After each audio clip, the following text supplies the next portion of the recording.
fazer uma leitura em João, capítulo 10. Vamos fazer em uníssono.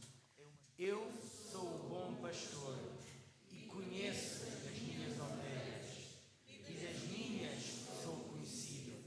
Assim como o Pai me conhece a mim, também eu conheço o Pai e dou a vida pelas ovelhas. Ainda tenho outras ovelhas que não são deste aprisco. Também convém entregar estas, e elas ouvirão a minha voz, e haverá um bem e um pastor. Por isso o Pai me ama, porque dou a minha vida para tornar a tomá-la. Ninguém a tira de mim, mas eu de mim mesmo a dou. Tenho poder para dar e poder para tornar a tomá-la. Este mandamento recebi do meu Pai. De facto, o nosso Deus deu a vida do seu Filho por nós, para que nós possamos o reconhecer como nosso Senhor e Salvador. Mas hoje a igreja está assim muito cabisbaixa.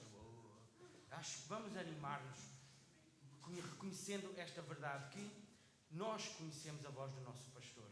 Nós reconhecemos o nosso pastor e nós o seguimos, não cegamente, mas porque ele nos amou primeiro, só de ouvir tua voz.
Que exaltaremos o nome do nosso Deus, porque só o seu nome é capaz de dar ao homem salvação. Amém?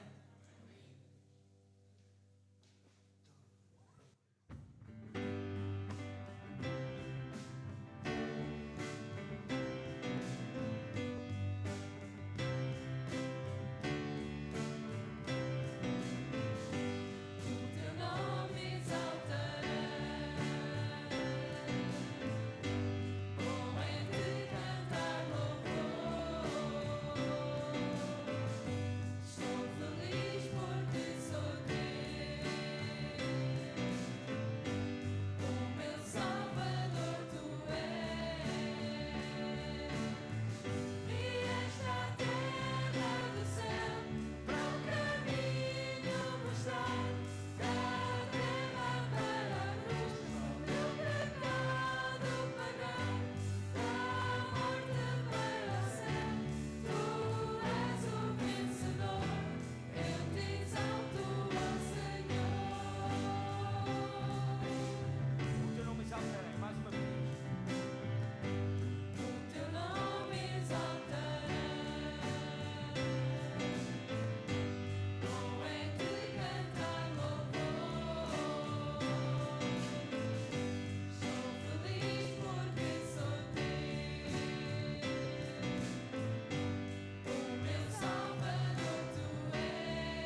este ânimo de que Ele é o nosso Senhor, o nosso Deus, vamos fazer uma oração para agradecer, de facto, aquilo que Deus tem feito por nós, aquilo que Deus está a fazer.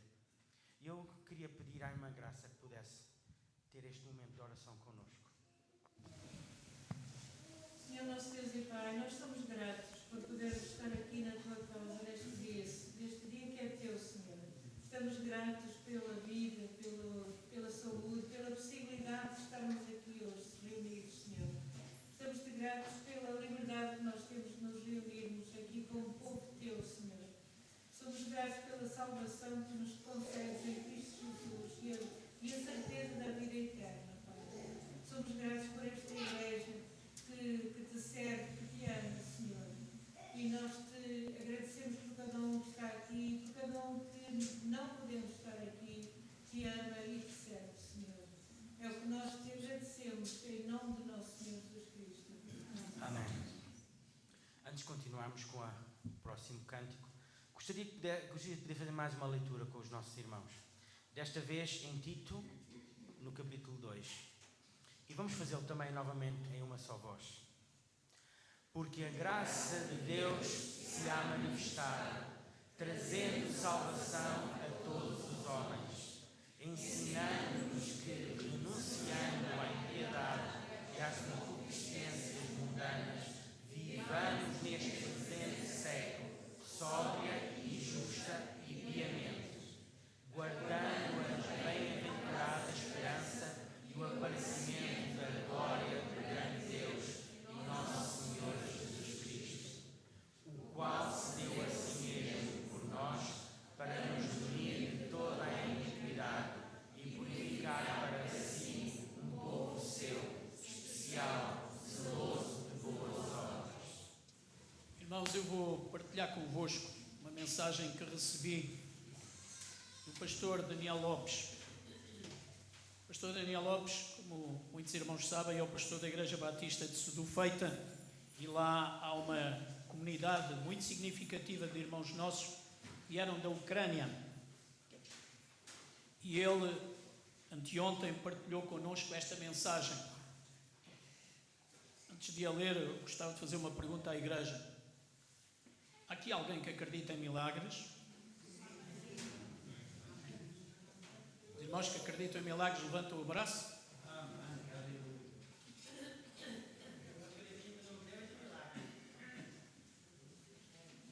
Eu acredito nos Deus dos milagres e acredito que é o Deus que faz os milagres. Ele escreveu assim: tenho que partilhar isto convosco. Milagre que ouvi hoje. Em Kharkiv, na casa do pastor da Irina é uma das irmãs lá da igreja, caiu, e eu vou ler o que está escrito, caiu uma bruta de uma bomba gigante, cujo raio de impacto da explosão é de 5 km. Seguir a isto, acho que só uma bomba atómica, não é? Esta bomba caiu na casa dele, partiu o teto e caiu a 1 metro ao lado dele e de outros 5 irmãos que estavam com ele, mas não explodiu.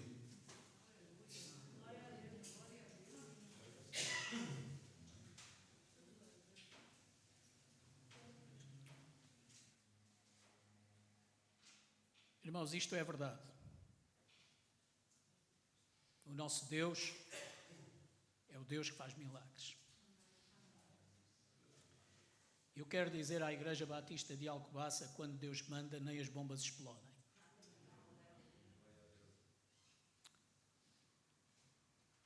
Eu vou-vos ler uma carta que veio do líder da Aliança Evangélica da Rússia. Esta carta foi escrita no dia 18 de março e chegou agora às igrejas do Ocidente. E a pedido dele, esta carta está a ser lida em muitas igrejas evangélicas. Ele diz assim: lamento as decisões tomadas pelos líderes do meu país e peço perdão a todos aqueles que têm sofrido, perdido entes queridos e familiares, ou perdido a sua casa em consequência deste conflito militar. As palavras são de Vitaly Vlasenko, secretário-geral da Aliança Evangélica Russa. Uma carta aberta dirigida aos irmãos e irmãs de todo o mundo, que foi divulgada esta semana no site da Aliança Evangélica Mundial. Vlasenko, que é pastor de uma igreja batista em Moscovo, garante que fez tudo o que podia para evitar a guerra. Pode ler-se na missiva. Escrevi uma carta aberta ao presidente Vladimir Putin, um dia antes da invasão, na qual apoiei o pedido dos líderes religiosos da Ucrânia para uma solução pacífica para todos os conflitos. A Aliança Evangélica Russa foi uma das instituições presentes numa oração pública pela reconciliação de todas as partes e tem prestado assistência a refugiados ucranianos, exemplifica o líder religioso russo. Para mim, como para muitos outros cristãos, a invasão militar foi um choque. Nem no pior dos cenários imaginava o que agora podemos ver na Ucrânia, sublinha o pastor evangélico, que termina com uma oração por todos os que estão a sofrer por este conflito. Vitaly Vlasenko junta-se assim ao crescente movimento de cidadãos russos que se manifestam contra a guerra e ao apelo à paz de mais de 200 de padres e diáconos da Igreja Ortodoxa Russa que fizeram questão de se demarcar da posição de apoio e legitimação da ação militar russa por parte do patriarca Cirilo, que, como os irmãos sabem, é o líder da Igreja na Rússia, a Igreja Ortodoxa, a Igreja oficial do Estado. Como dizíamos, meus irmãos, o sofrimento não é só na Ucrânia. A própria Rússia sofre com aquilo que está a ser feito. Como já disse, e cada vez mais, muitas mães russas que viram os seus filhos cumprir serviço militar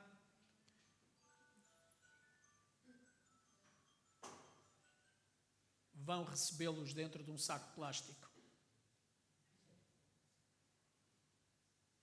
A destruição que está a ser feita não tem explicação.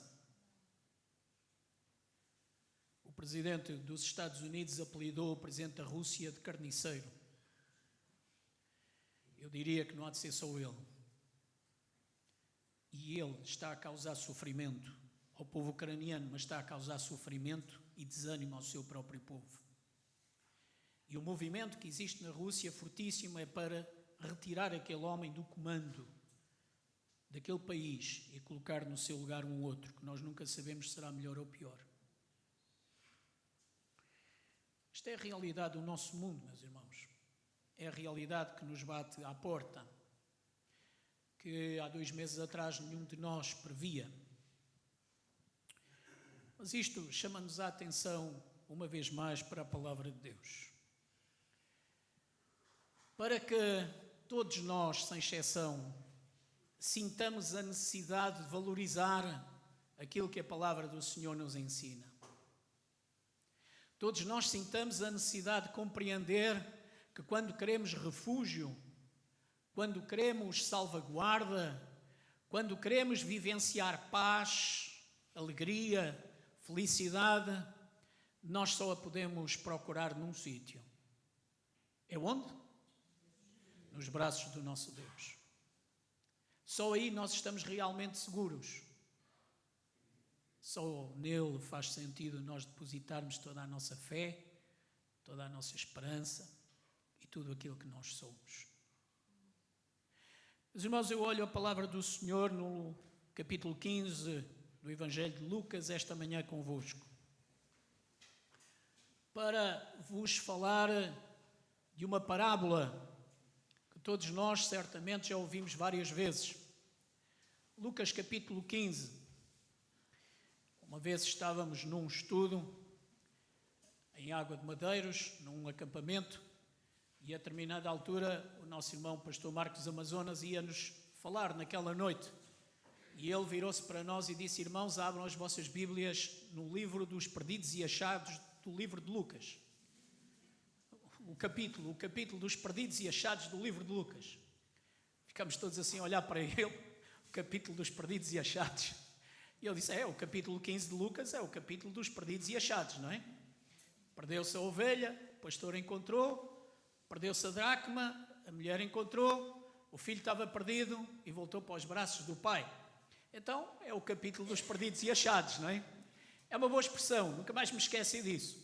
Estávamos na aula de mestrado lá no seminário e às tantas foi preciso falar deste capítulo. E eu disse aos meus colegas, abram lá as vossas Bíblias no capítulo dos perdidos e achados.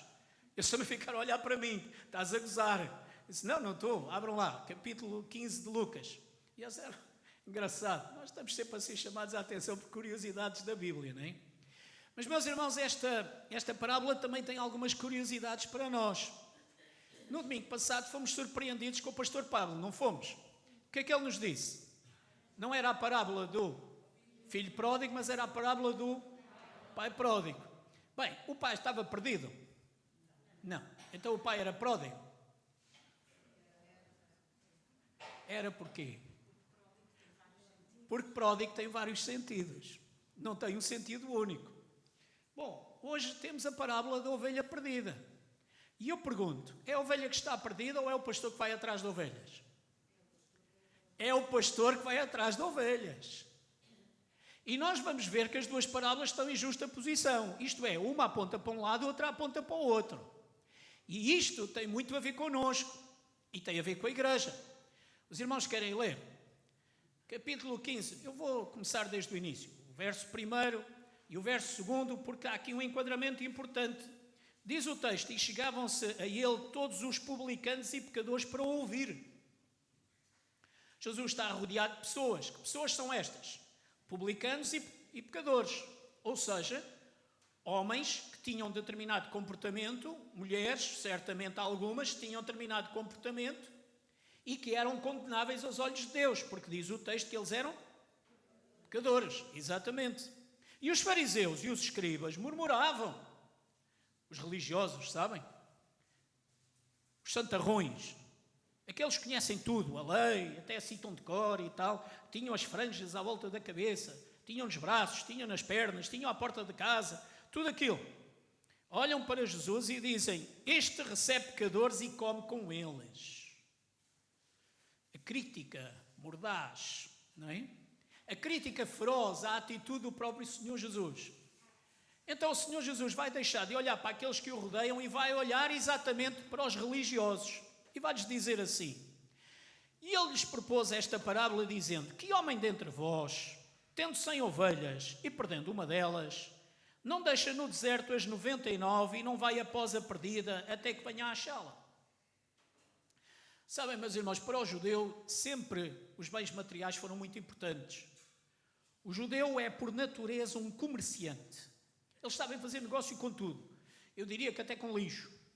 Não sei porquê, mas eles têm uma capacidade de criar negócio a todos os títulos.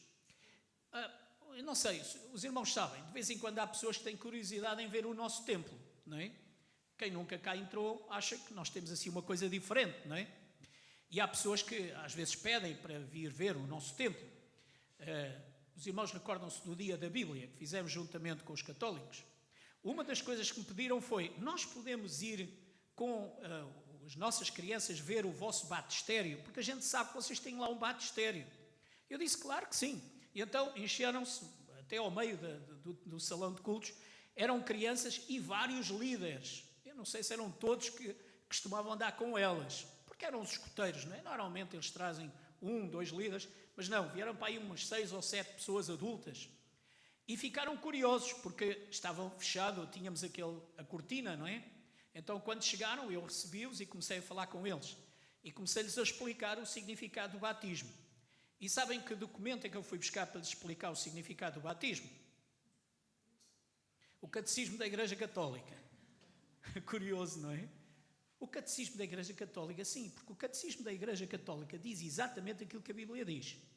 Que a palavra batismo significa, ou vem do grego baptizo, e baptizo significa mergulhar.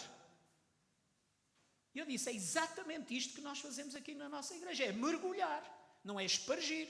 Espargir não é bíblico. O que é bíblico é mergulhar.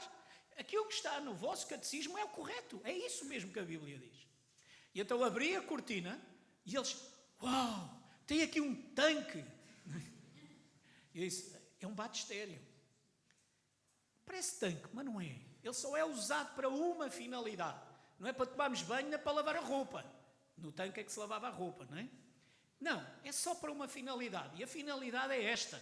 É nós batizarmos as pessoas que confessam Jesus como seu Salvador e Senhor, cumprindo aquilo que foi uma ordenança que Jesus nos deu.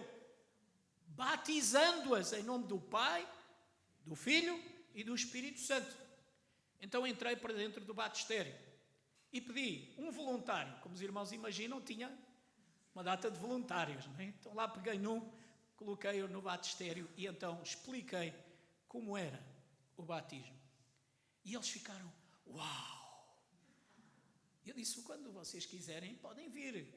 Às vezes, quando temos pessoas que querem dar o seu testemunho público, vocês podem vir assistir e vocês vão ver as pessoas e vão perceber que nós estamos a seguir aquilo que a Bíblia diz, aquilo que o vosso próprio catecismo diz, não é? Meus irmãos, e os adultos olharam e no fim vieram-me agradecer. Muito obrigado pela explicação que deu. É curioso como usou o nosso próprio catecismo. Eu disse, é o que diz o vosso próprio documento, é aquilo que nós fazemos, tal e qual. Esta gente olhava para aqueles pecadores e publicanos e diziam, ele junta-se com pecadores. Porquê? Porquê que haviam de o condenar? Então Jesus vai-lhes tocar numa coisa que para eles é muito importante, que é os seus bens materiais. Se vocês tiverem uma ovelha, o que é que vocês fazem? Se ela se perder, qual é o vosso comportamento? É muito curioso, meus irmãos, porque quando o texto que Jesus diz que estava entre os publicanos e pecadores, eu disse para mim próprio, curioso, Jesus sempre andou rodeado de publicanos e pecadores. Os irmãos já repararam? Quantas histórias, quantas vezes, quantas situações a palavra do Senhor nos registra. É por isso que eu digo, Jesus estava entre os seus.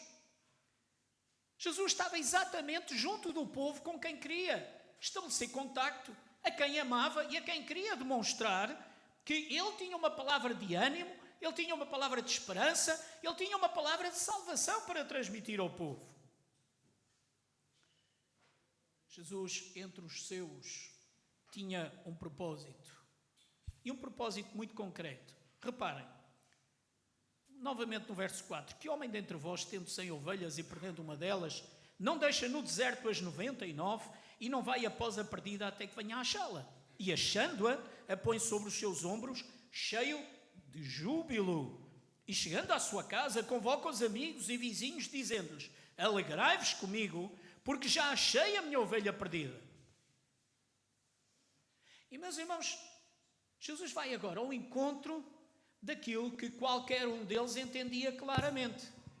Tendo perdido algo, tendo encontrado esse algo, qual era o sentimento que vinha ao seu coração? Diz o texto que é de júbilo, é de alegria. Vamos festejar.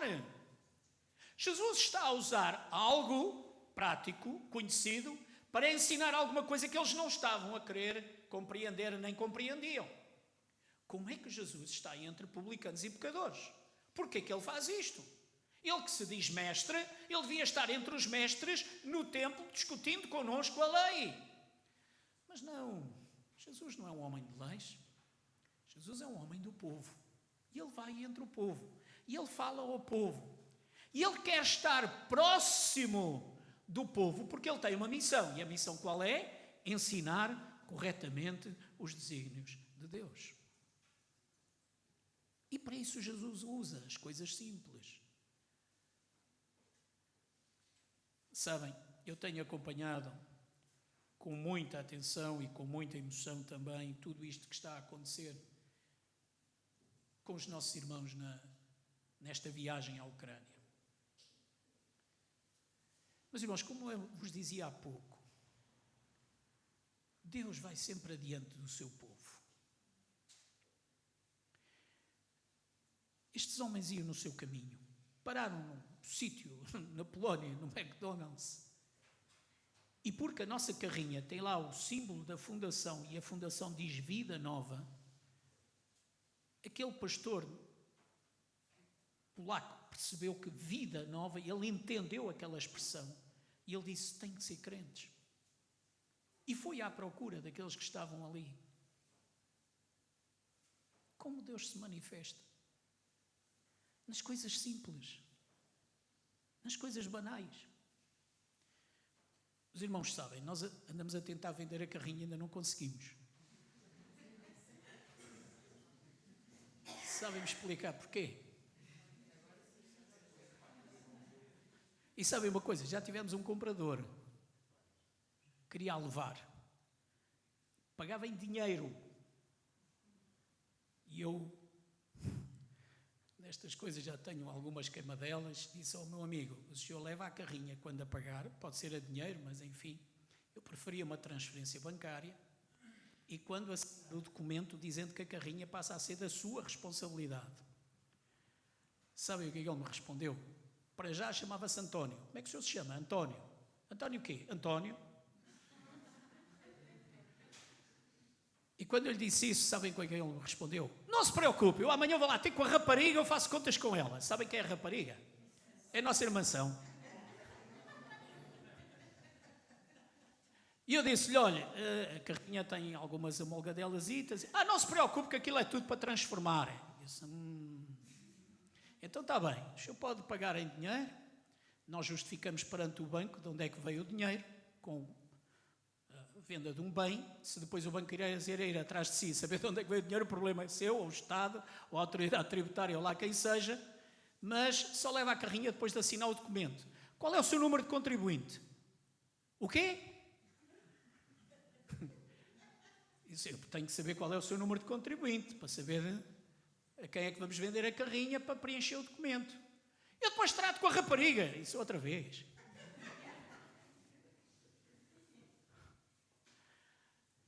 Escusado será dizer que o homem não apareceu.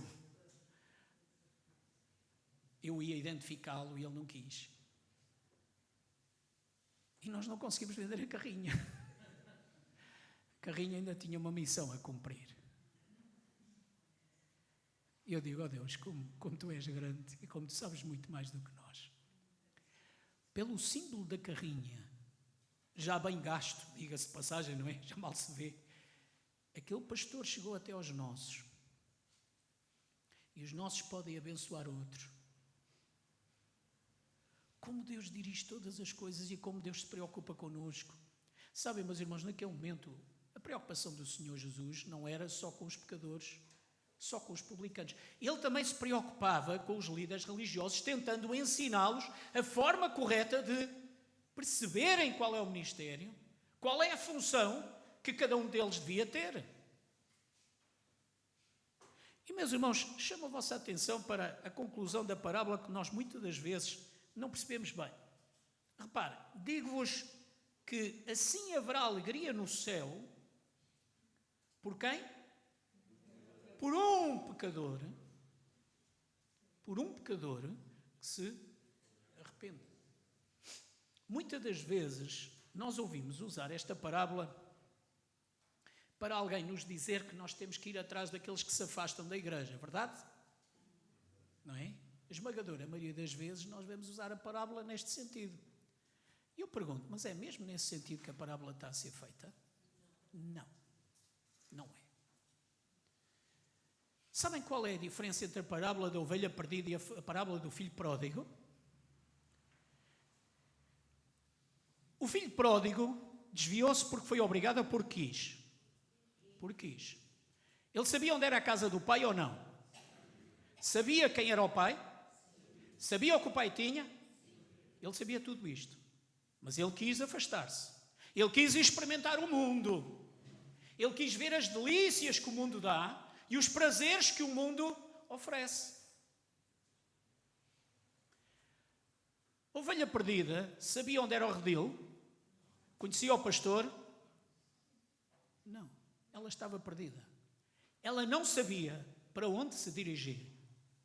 Ela não sabia o que havia de fazer. Reparem como Jesus é muito curto nesta parábola.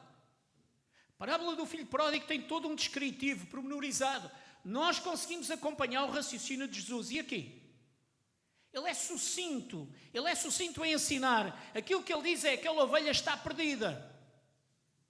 E para que todos nós percebamos o que é que o Senhor Jesus está a ensinar, Ele diz que Ele veio para buscar o pecador. Ele veio para buscar o que está perdido. Não, ela não se perdeu porque quis. A ovelha estava perdida. Ela não sabia para onde se dirigir. Ela não sabia onde era o redil. Ela não conhecia o pastor. Foi preciso o pastor ir ao encontro dela e pegar nela e pô-la sobre os seus ombros e regozijar-se com isso.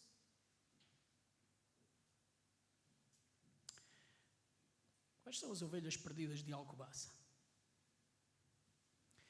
São aqueles que não conhecem a palavra de Deus. São aqueles que não sabem o caminho. São aqueles que não entendem o que é o redil. São aqueles que não sabem para onde hão de ir. Porque estão perdidos. São os pecadores que ainda não tiveram arrependimento. E os filhos pródigos? São aqueles que conhecem a palavra. São aqueles que ouviram. São aqueles que conhecem aquilo que a casa do Pai oferece. Mas decidiram experimentar outras coisas. Experimentar o mundo, os seus desafios e os seus prazeres. Onde é que nos levam os prazeres do mundo? Onde? Vamos pegar na parábola do filho pródigo. Quando é que o filho cai em si? Quando ele tem aquela experiência chocante de dizer: eu estou aqui passando por este martírio, comendo com os porcos, vivendo no meio da lama. Eu estou aqui no meio de toda esta desgraça porque eu escolhi estar. Eu estou aqui numa situação miserável, enquanto que na casa do meu pai o que é que acontece? Toda a gente tem tudo o que precisa. Nada lhes falta. Nada lhes falta. Por isso, eu irei ter com o meu pai e direi: Pai, não sou digno de ser chamado teu filho. Trata-me como um dos teus jornaleiros ou como um dos teus criados. No fundo, porque é isso que eu mereço. E para grande surpresa dele, quando ele chegou, como é que o pai o recebeu?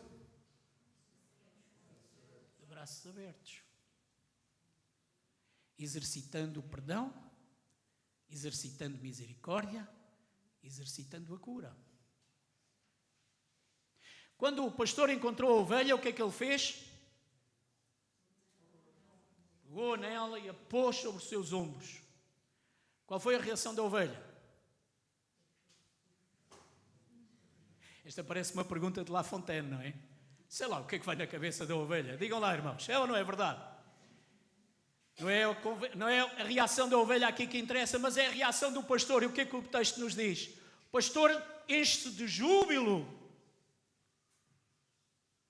Meus irmãos, o que é que acontece no céu quando uma alma se arrepende? A alegria, não é? A palavra do Senhor nos ensina a alegria no céu, há júbilo, porque alguém foi retirado das garras de Satanás, do pecado, da morte. Qual é a função da igreja? A função da igreja são duas. Aqueles que efetivamente estão perdidos, aqueles que estão afastados do seio, no dia em que eles voltem, como é que a igreja tem que reagir? De braços abertos, recebê-los com o amor verdadeiro. E dizer-lhes que são bem-vindos, pertencem à casa do Pai. Mas há aqueles que estão perdidos, que não têm rumo, nem sabem para onde ir. O que é que a igreja deve fazer? Ir à procura deles, para que quando os encontrar, ela se regozije, tal como o pastor. Os acarinhe e lhes diga: bem-vindo ao nosso redil. Na casa do Pai há salvação. Na casa do Pai há mantimento. Na casa do Pai há proteção. Na casa do Pai há felicidade. Meus irmãos, curiosa a palavra da ovelha perdida. Porque, de facto, se nós quisermos ser mais exatos, a parábola devia ser a parábola do pastor que procura a ovelha perdida. É Ele que vai à procura dela, é Ele que quer chegar até ela, é Ele que se empenha em mostrar o seu amor, o seu regozijo por alguém que de facto estava perdido, mas foi encontrado. Meus irmãos, para concluir, eu diria que Jesus, ao fazer esta afirmação, Ele mostra a todos que Ele dá esperança. Ele dá sentido à vida. Jesus vai à procura daqueles que estão perdidos através de nós, através do nosso ministério, através daquilo que nós somos desafiados a fazer para encontrar de facto aqueles que hão de ser tocados no seu coração pela ação do Santo Espírito. Senhor nosso Deus, nós te agradecemos pela tua palavra uma vez mais, porque nós usufruímos a liberdade para podermos proclamá-la, para poder ouvir, para poder ser ensinados por ela. Nosso Pai, nós te agradecemos porque com coisas, com histórias tão simples, tu ensinas tanto, Senhor, sobre aquilo que nós somos, sobre aquilo que tu és, sobre aquilo que tu estás disposto a fazer por cada um de nós. Pai, nós te agradecemos por todos quantos já foram encontrados e foram levados ao redil, por todos quantos se arrependeram e arrependem, por todos quantos lutam todos os dias para obedecer à tua vontade, para sermos chamados de teus filhos. Senhor, perdoa-nos as vezes que falhamos, perdoa-nos as vezes que nós não obedecemos, mas ajuda-nos, Pai, a continuar a ter confiança, certeza, esperança de que tu és o nosso Senhor. Tu és verdadeiramente o pastor da tua igreja, Senhor. Tu és o pastor que nos dá orientação, nos guias, nos amas com amor incomensurável. Nosso Deus, abençoa cada uma das famílias da tua igreja. Senhor, supra as necessidades de cada um naquilo que é o seu viver diário, naquilo que é as suas preocupações. Pai, abençoa aqueles que estão em missão. Nosso irmão Pablo, todo aquele grupo que está com ele. Senhor, que tu os tomes nas tuas mãos, que tu os protejas, que tu os abençoes e que tu sejas também enriquecido, honrado e glorificado pelo trabalho que eles estão a fazer. Ó Senhor, protege-os na viagem de regresso, guarda-os de todos os males. Senhor, ajuda-nos a abençoar aqueles povos, ajuda-nos a abençoar aquelas pessoas, Senhor, tantas com tantos problemas, tão enfraquecidos, tanta miséria e tanta morte.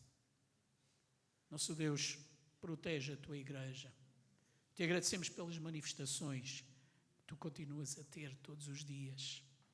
Ó Senhor, por aquelas bombas que não rebentam, por aquelas vidas que não são ceifadas, porque elas ainda têm um plano para cumprir conforme tu desejas.